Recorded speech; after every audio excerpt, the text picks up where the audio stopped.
The Thorn Ranch was the strongest spread in the Northern Territory because he had built it that way. Coulter Thorne rode out before sunrise, the way men do when they own more land than they can see in a single day. Frost clung to the sagebrush, turning the wide valley into a silver sheet that shimmered under the pale morning light. His black stallion moved steady beneath him, breath rising in soft white clouds against the sharp December air. Coulter was not a man who let his thoughts wander. His life followed clear lines, numbers, boundaries, and plans. The Thorn Ranch was the strongest spread in the Northern Territory because he had built it that way. People in town called him lucky, but the men who worked beside him knew better. Luck had nothing to do with it. Discipline did. Every winter, after the first hard freeze, Coulter rode the far edges of his land. He checked fence lines, watched for broken rails, washed out gullies, and tracks that did not belong. A ranch of this size did not survive on hope. It survived on attention. That morning felt no different from any other until he reached a narrow ridge overlooking a quiet cottonwood draw. That was when he saw the old cabin. Most people did not even know it was there. It sat low in the land, hidden behind twisted juniper and stone shaped by years of wind. It had been built long ago by a trapper who had either moved on or died. No one ever knew which. The roof sagged, the porch leaned, and the door barely hung on its hinges. Coulter had always planned to tear it down someday, another task on a list that never seemed to shrink. But that morning, something stopped him. Smoke. A thin, steady line rose from the stone chimney, straight and sure. Not the drifting smoke of children or drifters, but the kind made by someone who knew how to keep a fire alive. Someone was living there. Coulter guided his horse forward, moving slow. The closer he came, the more signs he saw. Fresh wood stacked neatly by the door. A patched window. A new latch carved into the frame.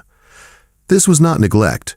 This was care. He dismounted quietly, boots crunching over frost. He was not angry yet. Mostly, he was curious. Whoever lived here was not hiding. They had made the place livable, even proud. Coulter raised his hand to knock, but the door opened before he could. A woman stood there holding a lantern, a piece of firewood tucked under her arm. She looked straight at him, calm and steady, without fear or apology. "Morning," she said. Her voice was clear, like cold creek water. Coulter straightened. "Morning," he replied. "This is Thornland. I need to know who's living on it." "My name is Lydia Harwell," she said. "I'm not here to cause trouble." Something stirred in him then. Interest, nothing more, but sharper than he expected. She did not look like trouble, yet she was clearly not weak. She stepped aside. "You might as well come in out of the cold." Coulter hesitated. He had expected excuses or fear, not an invitation. Still, the cold cut deep, and curiosity won. He stepped inside. The cabin surprised him. The walls were old and gray, gaps stuffed with cloth and moss. The floor creaked, but the place was clean. A woven rug lay near the hearth. A small table stood level only because stones had been stacked under one leg. Herbs hung drying from the rafters. Everything had a reason for being there. "You fixed the roof," Coulter said. "Best I could," Lydia replied. "Winter's hard on leaky places." "You hauled that timber yourself." "I did. You know this cabin is on my land." "I do," she said calmly. "I wasn't hiding it. I just used what was empty." Most people begged when caught. Some lied. Lydia did neither. "How long do you plan to stay?" he asked. "Long enough to get back on my feet," she answered. "I don't want charity. Just time." That answer stayed with him. Coulter left soon after, but he did not forget her. That night, sleep did not come easy. Not from anger or worry, but because Lydia Harwell did not fit into any problem he had faced before. She was not stealing, not helpless, not dishonest. She was capable, and capability deserved fairness. By morning, he had written an agreement on a single sheet of ledger paper. When he returned, Lydia was splitting wood, each swing clean and sure. She did not stop until she finished the log. "You came back," she said. "I said I would think on it," Coulter replied. "I'm done thinking." He offered her the paper. "You may stay through winter," he said. "In return, you work for the ranch. Fence checks, water surveys, remote tasks my crew can't reach." Lydia read every line carefully. "One change," she said. "Add a clause ending this after winter. No obligation." Coulter studied her, then nodded. He added the line, "She signed her name steady and clear." He signed beneath it. That should have been the end of it. But a few days later, in town, Coulter overheard a name that changed everything. Crozier, a land broker known for forged papers and stolen claims, a man who preyed on widows and the forgotten. Coulter felt the truth settle heavy in his chest. That evening, he rode back to the cabin. "Have you heard of Crozier?" he asked. Lydia's hands tightened slightly. "Yes," she said. "I have." And in that moment, Coulter knew this was no simple arrangement. What Lydia was running from had finally caught up with them both, and he had no intention of letting it end there. Coulter did not press Lydia for answers that first evening. He had learned long ago that truth came best when it was given, not forced. He left the cabin before nightfall, riding back toward the main ranch house with a mind heavier than it had been in years. The name Crozier stayed with him like a stone in his boot. He had crossed paths with men like that before. Smooth voices, tidy papers, and a hunger for land that did not belong to them. They survived because no one with power ever bothered to stop them. Coulter slept little that night. Before dawn, he was already dressed, coffee untouched on the table, a small notebook tucked into his coat. He rode into Ash Hollow while the town was still quiet, snow dusting the rooftops and hitching posts. This was the hour when honest work began and dishonest dealings were easiest to find. The land recorder's office was his first stop. Samuel Darrington sat behind the counter, spectacles perched low, sorting papers by habit more than need. "Morning, Coulter," Samuel said. "You're early." "I need to see the Blue Ridge transfers from 2 winters ago," Coulter replied. Samuel raised an eyebrow but reached for the ledger. He trusted Coulter's reasons even when he did not know them. Coulter flipped through the pages with a practiced eye until he found it. A forfeiture deed signed by Lydia Marion Harrowell. The handwriting was wrong. Too round, too careless. "Who filed this?" Coulter asked. "Crozier," Samuel said quietly. "Said he was cleaning up disputed claims." Coulter closed the ledger. "Did anyone verify the signature?" Samuel sighed. "You know how it goes. Paper speaks louder than people." That was enough. Coulter found Crozier near the livery stable later that morning. The man stood too straight, coat too clean, smile too sharp. He looked up and saw Coulter coming and tried to look relaxed. "Well now," Crozier said.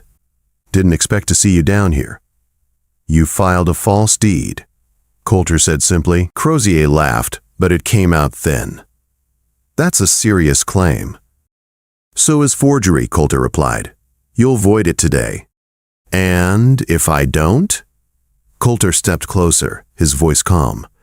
"Then I'll make sure every office in this territory knows your name. You won't sell a single inch of land again." Crozier looked around. No one came to his aid. Power was a quiet thing, and Coulter had it. By noon, the deed was voided.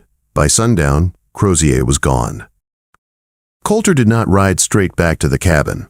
He stopped first at the lumber yard, then the general store. By the time he reached Lydia's place, the wagon behind him was heavy with supplies.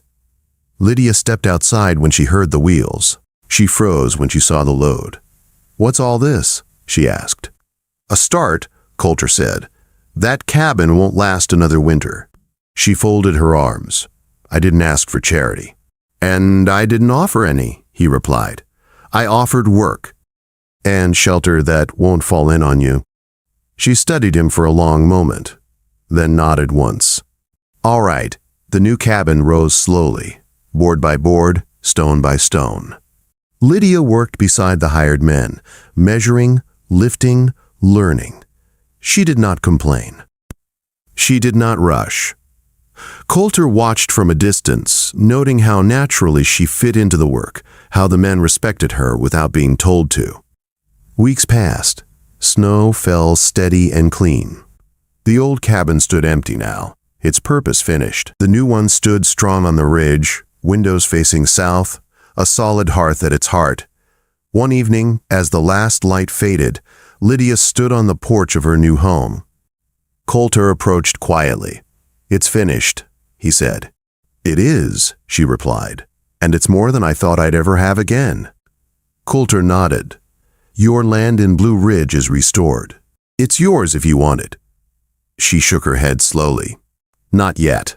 I'm not done here." Coulter felt something shift then. Not ownership. Not obligation. Respect. Below them, the Thorn Ranch stretched wide and quiet under the falling snow. For the first time in years, Coulter felt that something unexpected had taken root on his land. Something strong. And winter was far from over. Winter tightened its hold on the Thorn Ranch, but life did not slow. Snow lay deep in the draws and along the fence lines, yet the work continued, steady and sure. Lydia Harrowell took to her role as if it had always been hers. She rode alone to distant corners of the property, checked markers others ignored, and returned with notes so clear that even Coulter's foreman began relying on her reports.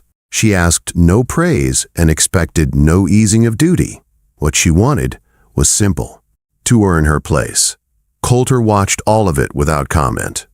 He had built his life on measured decisions, not impulse.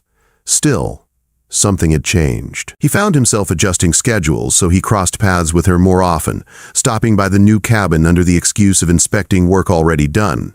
They spoke easily, not of feelings, but of weather patterns, water flow, and the small choices that made survival possible. It was not romance. Not yet. It was trust. The test came late in February. A hard storm rolled in from the north, the kind that swallowed sound and turned daylight into a pale blur. One of the eastern fence lines failed under the weight of drifting snow, and a group of cattle broke through, wandering toward the frozen creek. Coulter sent 2 hands to recover them, but when night fell and they did not return, he knew something was wrong. He rode out himself, the wind biting hard. Halfway down the trail, he saw a familiar figure ahead. Lydia. "You shouldn't be out here alone," he called. "Neither should you," she shouted back. "The creek ice won't hold cattle weight. They'll panic if we rush them." She was right. Together they worked through the night, slow and patient, guiding the herd back inch by inch. When one of the hands appeared, injured but alive, Lydia helped bind his leg with calm efficiency. By the time dawn broke, all cattle were accounted for. Back at the ranch house, the injured man was tended, and the storm finally eased.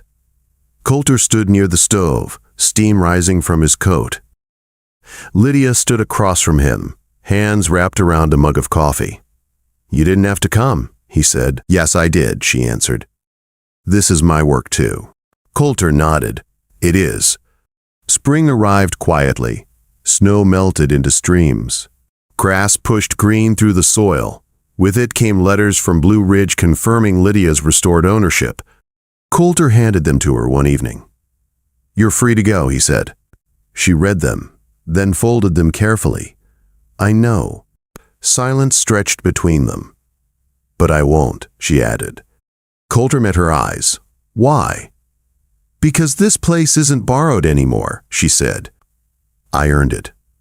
He did not argue. He did not need to. That summer, Ash Hollow buzzed with talk. People noticed changes at the Thorn Ranch. Fences held stronger.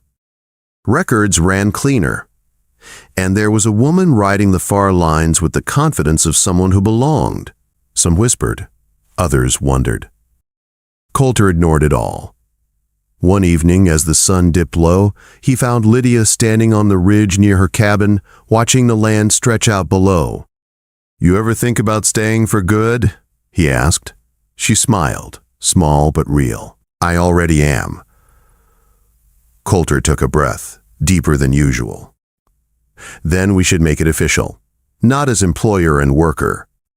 She turned to him fully now. "As partners," he said. "In land, in life. Equal." Lydia studied him, the way she studied contracts and weather signs. Then she held out her hand.